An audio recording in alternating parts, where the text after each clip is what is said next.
So you look at it, a multi-hour event, at least happening in our past. Now we have the wolf here.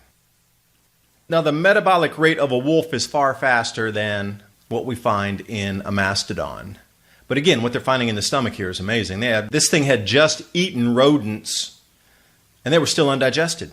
Adapt 2030 Mini Ice Age Conversations covers changes in our climate due to a new and intensifying grand solar minimum. In the media, overlooking, downplaying, or burying cold weather changes occurring on our planet. This is in order to keep the global warming agenda steaming full speed ahead.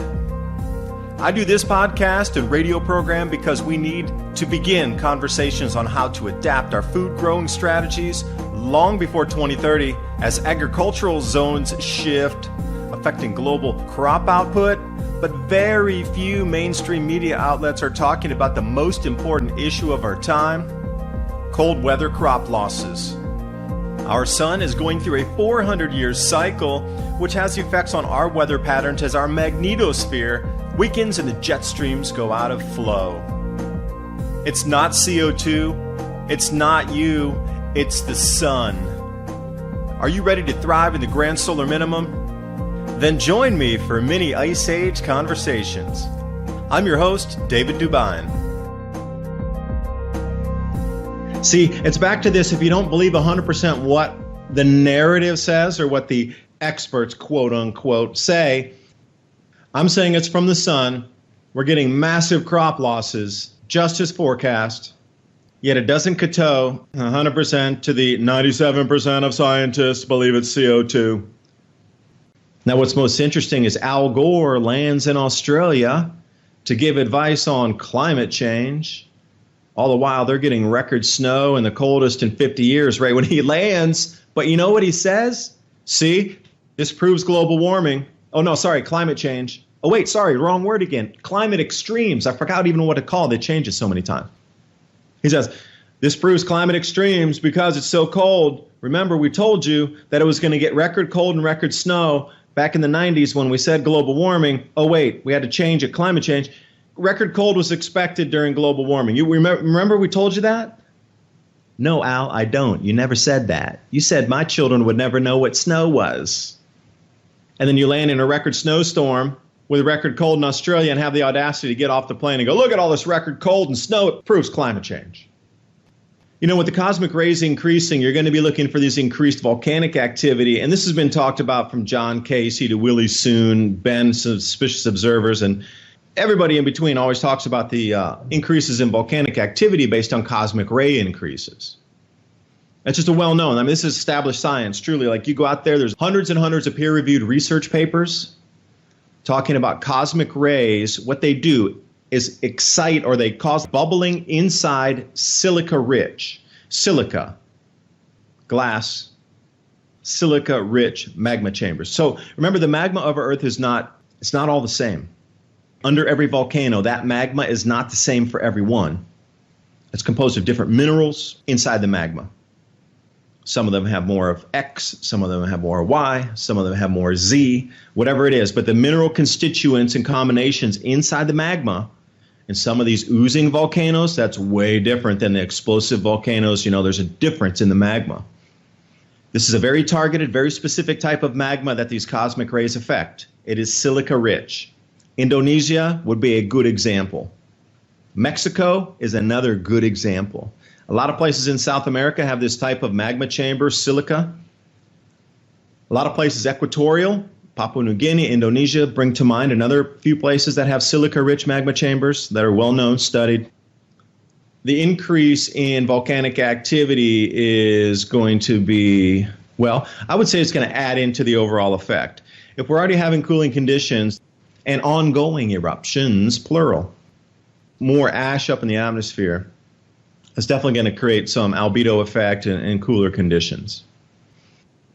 Now, to put this into perspective, when you talk with somebody who definitely believes in global warming, they will tell you that it's evaporating oceans, and the evaporating oceans are causing more water vapor in the atmosphere, and the more water vapor is now causing heavier snow. Completely the opposite of what Al Gore told us when he said snow would be a thing of the past, your children won't know what snow is, whatever. But somehow they brainwashed and flipped the brainwashing into snow is guaranteed to be record snow during global warming. Now, you see, that was a 180 switch anyway. Those of you old enough to understand that, you understand what I'm saying. Like when I grew up, that whole global warming was global warming. It was going to get hotter and hotter and hotter, but it didn't. So then they needed to change it to climate change. And now even with the climate change things about the runaway sea level rises, the runaway melting Arctic ice, which isn't happening, the runaway melting on Greenland, which isn't happening. Ice was gaining after the 4th year in a row.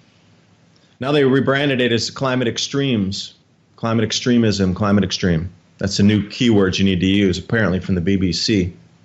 We'll still allow you to use the words climate change, but you're supposed to shift over. Didn't you get the memo? Anyway, so when you talk about this, the reason that some places are going into a mega drought is the jet streams are moving across the planet and locking into new places. And with it, carrying moisture away from places or bringing moisture to other places. So it's got to move. If it moves somewhere, it's going to take away from another place. Now, I understand geoengineering and all these other things happening at the same time. But I'm saying there's a massive shift currently in the way that the cloud and moisture bands across the planet are moving more north in some places, and they're being pushed more south in the southern hemisphere. This is a direct result of that. When you see a 5x increase in snowfall, this is a moisture band being pushed. But the global warming advocates would say the warming oceans are causing this. But what you need to do is draw them back to 1998 and 99, when we had the biggest, heaviest El Nino, and the temperatures were 1/10 of a degree cooler than today on the El Nino peak. So if evaporating oceans and heating were really driving all the moisture as claimed with the global warming crowd, then we should have seen this same kind of tripling of snowfall across the same ranges that we're seeing now in 1998 and 9, but we didn't. So the causation there to say, hey, evaporating oceans, great, but we should see the same result regardless of time period. And speaking of cycles, my new book with my co-author Bill Porter, Climate Revolution, a must-read for understanding our sun-driven climate. As we progress deeper into this new Eddy grand solar minimum, weather extremes leading to global food scarcity and higher food prices are here now. This book describes the expected changes, how to survive and thrive during future challenging times, and also practical preparations. The entire book is interactive with over 250 links, so you can click and go out to the scientific aspect of what we're talking about with the repeating cycles in this grand solar minimum. The science is explained so you understand the mechanisms. The solutions are there because we know we're going to face these exact same problems again that were faced in the Maunder minimum, the Sporer minimum, the Wolf minimum. Find designs for building greenhouses, grow guides, beam soil techniques, as well as bioreactors to create your own growth hormones for the soil. Available now, the new Adapt 2030 Climate Revolution. The link's in the description box below. What's the end game here? We're coming into the most tumultuous time for food growing experience in the last multi-centuries on our planet here. Your food prices are going to start rising, and by Christmas you will absolutely look back on this and say, wow, that was a crystal ball. 6 months from now, the world we're entering will be a little bit different from what you know now. By 2021, at the end of Christmas 2021, we will be in an entirely different world where you might not recognize it, because food's going to be that expensive. Because what we were expecting and anticipating in terms of food crop losses, what you're seeing this year was expected in 2021, not now. So you got 8 of the brightest minds on the planet looking into this whole solar cycle thing on how it interrupts food production globally going back 4,500 or 6,500 years. So that means that our timeline has sped up. So what was expected in 2022, 23, 24, when it was going to get, we were predicting massive food losses in 23, 24. That's going to be rolled up here to 21. So now we got a Pleistocene unearthed wolf completely intact. That's crazy how, when you look at the pictures here, you're going to say, what? That thing died yesterday. So the same exact thing. This animal here got caught in that same exact event. So what is it in our geologic past that makes the media tell us that everything is so stable? And what is going on with repeating history here that could repeat right now? Now, they found 3 cave lions. The same team here that was excavating and found this wolf also found 3 lions. They weren't very big, but they were flash frozen as well. So they're doing all this MRIs on there to see exactly what happened with these animals. But then, you look around the planet here and you see a lot of petroglyphs and different types of civilizations in the past that have left etchings for us to discover and see something in the skies. And they were living underground, no bones about it, which brings me to my next story here. If we head over to Turkey, they've just discovered a new underground city. It's a new 5,000-year-old underground city in Cappadocia. Now, I've personally been to Cappadocia and Goreme in Turkey way back in the 90s, way before any of the problems with all the Middle East and all the wars and everything. This was like a peaceful time. I traveled by bus. People were very incredibly friendly. They were so interested in American culture. And I'll tell you a story. I was on a bus. I'll wind this up here for you. I was on a bus, and I was going out to this place called Goreme, and I was in Istanbul, and it's like a 5.5-hour bus ride. It's probably faster now because the roads are better, because it's in the mid-1990s. So I'm on the bus, and I'm the only foreign guy on the bus. But there's a few guys who spoke English in there, and they're like, hey, where are you from? And I said, oh, I'm from the States. I'm traveling. I'm going back home. I just spent time in Jordan, and I was down in Egypt, and I'm really interested in ancient history, and I really like what you have in your culture here, and I'm super interested in Goreme, Cappadocia, because it's part of the oldest history on our planet. I wanted to go out and check it out. People were really interested in the American culture, and I'll never forget the conversation we had. They were like, how did you pay for your trip? Like, how long did it take you to save up the money? I saved up for a whole year, and now I'm coming to travel for a whole year. So I work for 1 year, and then I travel for a year. And they were like, really? Why would you give up your job? And I said, well, it's easy. You just go back and you find another job.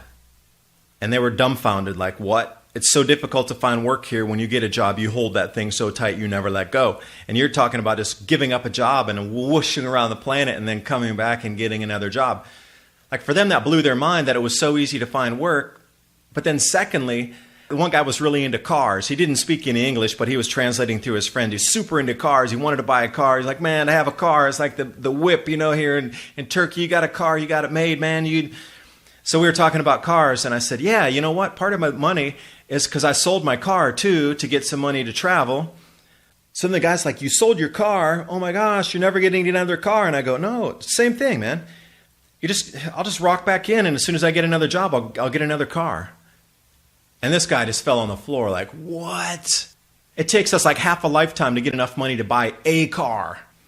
And here you are saying you just rock in it and you get a job and then you just jump out for a year because you want to go travel because you can get another job. You had a car, you sold it because you need the money for traveling. You're going to go back and just buy another car like it's like buying a piece of fruit. And they were floored on the American culture that it was that easy to find work in the 90s. And then you could buy a car so quickly and sell it. All these guys were super fun to hang with. So they were going down to Cappadocia too. So then they ended up taking me out. One of the friends was having a wedding. So it was at a public place anyway. And they had this big hearth, like fireplace going, raging, and everybody was there. There was no alcohol going on at the party, by the way. It was purely, tea and different kind of beverages. Yeah, I had the greatest time. I had these rice wrapped in these vine leaves, like, vines. So you grow grapevine leaves, and just really amazing people, super welcoming. One of my favorite countries I've ever traveled in. It was just, the people were outstanding there. The culture was amazing. The history was just mind-blowing. And it truly was living in a dream walking through there. Everything was so opulent. Istanbul, the markets, the brass markets, and the spice market, and whoa, it's the fabrics and everything draping over these clay walls, and whoo. And then in the market, in the brass market, it was all, everything glowed and sparkled, and it was people smoking shishas, not hash or anything, but regular shishas, and the apple shisha, and they had, what else did they have? The peach, and the apple I liked the best. They had peach and a few other flavors. Truly, it was the most amazing, with modern infrastructure mixed with the old world, like you're stepping into a time machine of two worlds mixed together, of 2,000 years still exists within the modern infrastructure. So this is still way pre-internet time, or like a limited small internet. So I went to Cappadocia, went to Goreme. The hotel down there is a cave. Like you stay in a cave hotel. Because it's the exact same cities that they carved out of here. Now, the rock to work there is super easy to work. Like, you can cut it real easy, and it's not that. You could, as a Stone Age person, dig in and create a home inside this stuff. Incredibly beautiful rocks. Everything's got these pinks and purples and, really light colors in it, and it's striated, and wow, you're looking at this magical land. And when you crest the hill, you're like, whoa, what is this place? He's got houses in all the hills. You got all these holes and like oval indentations in. Well, that's people to cut their homes in the sides of the hills. Like, everything's an underground. It's a full underground civilization working in modern day there. Now, of course, they have buildings on the outside. But when I went there, half of the infrastructure was carved out of the hills, still working. So when I found this next story here, mysterious flooding leads to discovery of a 5,000-year-old underground city in Turkey's Cappadocia region, I thought another one, interesting, because I'd gone to a couple of the underground cities that were already open in the 90s where you could jump around in super, super tiny, narrow passageways. Me being a taller guy, over 6 feet, not comfortable. Not comfortable at all. I didn't feel really like claustrophobic down in there. It was very wide open. But I felt like I couldn't walk around. You had to hunch over everywhere. Same in Egypt. When you went down to the pyramid and stuff, you got to hunch over. This pyramid entry, and it's like 3 feet tall. But they're finding another full-on city. Now, a lot of people, locals, knew it was there. Some kids had fallen in. Some homes had collapsed into this thing. They talk about kids playing in it when they were younger, and they used to go down in and find stuff and bring it out. And it was probably sold a long time ago. There was massive flooding that kept flooding people's homes, and they couldn't figure out where all this water was coming from. It was clear water, so obviously it wasn't sewage water. So they had the whole neighborhood flooding, and nobody could figure out where all this water was coming from. It was seeping into the homes. It was like flooding all these homes. So then they called the engineers in, and then they traced back the source to a river that has recently broken open and started flooding out of this city. So some geologic change in the Cappadocia region is now forcing water into a new area to push out and flood through the underground city and then exit out from the underground city. It's like spring-fed water that's emerging out of here. This city is actually 80 kilometers from that other city that I gone, the underground city that had enough space for 5,000 people under there. Kamakali, that wasn't open yet, but they were talked about. That was a newfound city back in the 90s when I was there. But this new city that they just found recently here, that they do now want to open and figure out how to do it, is 1.2 million square meters underground. It's over 2 kilometers in size underground, which brings me to the point of, what were they running from? And it was not invasion, because the way the air ducts are, and there in Yinku as well, the air ducts, any invading army could just cover over. Like, it wasn't to escape an invading army like they say, because the air ducts and the air inflows were easily blockable. So any invading army, all they would have had to do was block up the air ducts, and they would have driven them out of their hiding space. It was too easy. They never would have done that. And this is the same exact thing here. So you got 3 underground cities, each of them more than square kilometers underground for habitation of not only humans, but animals, cooking, sewage, everything. So what did they set up to run from? What were they hiding from? And the dolmens as well. And like the dolmens, you got to take a look at these little small stone structures across the planet. There were millions of these dolmens. A lot of them have been used for road construction, building construction, etc. nowadays, but there used to be millions of dolmens. So that was like an individual shelter, if you will. So you got the big city shelters here, and then you had the dolmens, which are the individual shelter or enough for 2 to 3 people for a short period of time. What were they hiding from coming from our skies? And then we come to the desert southwest, and we have all the cliff dwellers. And you go over into China and you find cliff dwellings as well everywhere. Underground cities, cliff dwellings all through China. Middle East, I went to a place called Petra up in Jordan. Same trip when I was going to this Cappadocia, etc. We'd gone to Jordan and Petra and camped out in the Wadi Rum Desert. Couldn't do that now. You'd be kidnapped for sure. But back then, 1990s, way before the wars, Jordan was completely stable, very peaceful, fun to... Again, Jordan was like a great time to travel. Amazing food, incredibly friendly people. Everything was top-notch, like 5-star, Arab living everywhere you went. And I tell you what, that was some of the best travel experiences I had in my life, was going through the Middle East like that. But back then, incredible. Jordan, in Petra, Petra, you think it's that famous Indiana Jones temple. They have the one treasury where you go in. That's kind of the most famous building under there is that treasury. Okay, that's one out of thousands of buildings under there. They have Roman amphitheater, cathedrals, and so all kind of stuff. Roman amphitheater is crazy. It's at the end of the valley, and it takes up where's stone columns, and it's, wow. And then inside there, too, you find the exact same thing. Thousands and thousands of areas and cliffs where they dug out. Now, this is pure sandstone, but they had some crazy colored sandstone. Purples, reds, oranges, really striated colored sandstones in there, just like Cappadocia with the pinks and the purples. And what were they all hiding from? The cliff dwellers, what were they hiding from in the desert Southwest? Like, what went on in our geologic past? And we got these frozen animals. And we got a majority of the world's population living underground for at least a portion just a few thousand years ago. So what they're telling you about the stability of our climate is a myth in itself. Like, our climate has not been stable. If you got full underground cities, all these dolmens, and across every continent, everywhere you look, just a mere few thousand years ago, we got the cave paintings, and we got the cave art, and we got the petroglyphs everywhere showing massive, massive plasma discharges on our planet from space. This would explain the frozen animals. And if we're coming back into a time again in a cycle, then we could expect some of these same phenomenon. And what about 5G? I mean, where are you going to run from 5G Wi-Fi signal? If it's coming from satellites and it's coming from ground-based towers, you're going to have to go underground again if you're going to try to remove yourself from the 5G signal range. So why is it our Earth? Mother Earth is our protector again. And it comes back to these myths and legends. Mother Earth is our protector. Because that is the only thing that knocks down 5G signal, and it's the only thing that you can hide from plasma discharge, space lightning, 300, 500 mile an hour, sideline winds, massive hailstorms. I don't care how big the hail is, even if it's 100-pound hail, you're still going to be safe underground in a city like that, in a dolmen as well. Why are they so afraid to tell us about our geologic past in these history books? Why does everything have to be so stable and linear?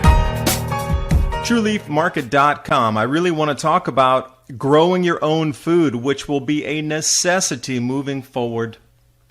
And there's so many ways that we can go about growing different types of vegetables that we're going to need. Microgreens are incredibly nutritious. They're super fast to grow. In less than a week, you can have something that you can eat. Also, sprouts. We can get those a little bit taller, a little more dense, a little bit larger volume on the vegetation mass coming off of there. So how do you know what kind of sprouts to grow? How about wheatgrass or herbs? What about different types of herbs that we can add to our foods? Now, what I just described to you, there's a full range of starter guides there at TrueLeafMarket.com for you to take a look at. Even if it's just for your own knowledge and you don't purchase something from them, at least get the information so you know how to grow microgreens, you know how to grow sprouts, you understand what some of the herbs are for. TrueLeafMarket.com. Use the link below and give yourself the gift of organic and heirloom seeds. We started as hunter-gatherers. Everything was stable. We moved from place to place while everything was stable. And then we got into bigger cities and we started to have bigger habitations while everything was stable. And then we started to know how to grow food when everything was stable. And then we'd learn how to grow food and store it and then trade it when everything was stable. And it's been stable the whole time. And you see how we progressed from a hunter-gatherer in completely stable conditions all the way until today. It's stable. Everything's fine. Don't look back 400 years. Don't look back 5,000 years. Just it's all been good. Smooth, man. Smooth, dude. And that's the exact story that you get from the history books. But in reality, we get a completely different picture. So what is it? Is it just that they're trying to control us on this planet to try to keep us thinking that things will be stable so we look to the future for everything? We don't really look at now. Like, I don't know that many people that enjoy the now. I try to. This whole grand solar minimum awareness thing for me is making me enjoy the moment more. Because I know in a few years that our world's going to shift. So every moment I have in this world, I'm more savoring. Like just the ease of getting around, the ease of buying stuff, the ease of being alive now. And having these things at your fingertips, I savor it even more. I tell you what, you got to start being so appreciative for what you have. Like my girlfriend and myself, we went out and got a bottle of wine, and I was holding the bottle, and I was like clutching it next to my chest going, oh, I'm so thankful for this. I don't know if we're going to get this in 5 or 10 years from now. I would even say 5. I'm so happy we have this. Look how easy this was to get. Somebody else got this wine to us.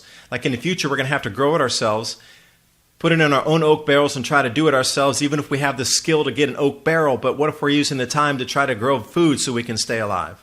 That's what I was thinking. Just enjoying the wine too was like, got this right now. And anything we have, cheese. I was so excited about having the cheese during that night too, and the chicken and the olives, the cheesecake. So thankful for what I have right now. Everything. The ease that we can get it. Because if history is repeating, and what I see in these rainfall pattern repeats of either a 2,000 or a 6,000 year cycle, what scares me is if it is truly a mid-Holocene 6,000 year cycle, we're going to need to go back to these cities to live underground to live through this. A 2,000 year cycle would be tumultuous enough because you can look through the last 2,000 years of history and see collapse of empires, collapse of dynasties, collapse of fiefdoms, kingdoms, and the list goes on and on. Population declines in the whole 9 yards just in the last 2,000 years. But the last 6,000 years takes us into a whole league up, an entire pro league reset. What we're going to go through in a 2,000 year reset is a minor league reset. If you are lucky enough to only get a 400 year reset, that would be a blessing. Because the way things are falling out right now and the quickness that they're happening indicates that it's a much more powerful cycle. And see, that's all about the food. Because we can't grow enough food and we can't produce enough food to distribute like we do these days, our society is going to stop functioning, period. Hungry people, hey, you're going to have to try to control them. They're going to be unruly anyway. They're going to want change. Let them eat cake. French Revolution is a perfect example of not having enough food to feed a culture. The decline of the Ming Dynasty. They didn't go quietly into the night. They went quietly into revolution because they couldn't get enough food. And you see it time and time again. When you can't feed the people, they get angry. So a majority of resources that we could be used for food growing and trying to reestablish our society and get people up into organized communities to grow food is going to be spent and wasted on trying to control people who are angry because they don't have food. See, we get into this feedback loop, and then we got the wasted resources. But these wasted resources a little bit irk me because the governments could be warning us right now. I mean, this time, today, these weeks, they could be telling us what's happening to get us organized and giving us resources so we could have better facilities to store what we grow locally and process it locally. But they keep stringing it along as long as they can to make, I don't know, I'm thinking they're looking for the most damage they can possibly get out of this event on a natural cycle. Then they say, well, it's not us. We're not culpable. Damn, we didn't know that. We thought the science was settled, man. It's not settled. Sorry. We learned. Like how many times in history do you hear that same thing? Oops, we didn't know. You have to be very cognizant of your surroundings around 2023 and the shifts that are going on. And it begins now. It's already begun. And I encourage you to do your own research. And again, tonight's broadcast, I don't want you to believe me. It's not the point. The point is to show something and then you go do your own research so you can try to back it up or call me out, whatever you want to do. Got rainbow-colored clouds over Virginia. You got fire rainbows over Pennsylvania. You got circumhorizontal arc clouds over Ontario, all on the same day. So what's happening in the atmosphere that's causing these visible anomalies now from Canada down to the southern part of the United States? I'm just dropping you a couple breadcrumbs here to follow along. And who's going to be left after all this? Chaos. Is this one giant program to get the smartest people who are aware of all this, to get the preparation people to get through all these times? What if it all is because there's too many people on the planet? But who's going to survive through this? Who do they want on the back end? Like if you had to choose right now, there's 7 billion people on the planet, and I'm only going to let through 1 billion. But that new billion is going to reform the new society because we have reached the end of everything. The debt cycle, the credit cycle, the population cycle, every cycle is at the end. It's run its course. So anyway, we're just going to let everything naturally occur, keep everybody uninformed. Who's going to form our new society? So who would you want with you on the backside? Would you want a bunch of people who just watch TV and consume junk food and then do nothing? Or would you want somebody who actually took action to prepare themselves, store their food, learn all these skill sets, learn how to grow things, prepare things, repair things? And if they see through the truth through the lies, they're going to start getting ready on their own. This video is brought to you by our friends at TrueLeafMarket.com. Heirloom and organic seeds for any grow zone on our planet.